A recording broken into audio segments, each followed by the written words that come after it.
third soalnya yang udah mantu terus kesini sama kakak sama sepupu terus ketiga ini. Jadi third impression ya agak beda sama yang kemarin-kemarin. Kalau kemarin kan jalan-jalan terus ke pantai ini itu, kalau sampai Bobby itu sampai jalannya yang sangat subhanallah gitu. Terus sekarang udah enggak yang kemana-mana tapi udah adaptasi sama warga. Oh kalau jam segini ada orang main ke rumah, jadi kok di rumah kan nggak ada tamu dari tetangga yang mana individualisme ya. Kalau di sini ternyata sangat apa ya, membaur gitu sesama tetangga dan tahu oh ini yang jualan ini atau mungkin ini anak iki ikut dolan gitu. Jadi anak-anak seumuran anak kecil main ke rumah itu udah biasa. Kalau di Jogja kan kayak itu kayak privilege banget apa orang tuanya yang strict yang nggak boleh main kemana-mana sampai ke tetangga nggak boleh gitu. Jadi agak kagetnya culture shocknya di situ. Gitu ya.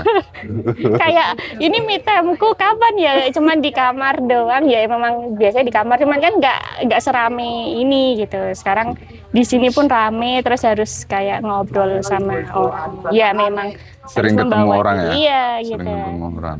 Gitu. Oh berarti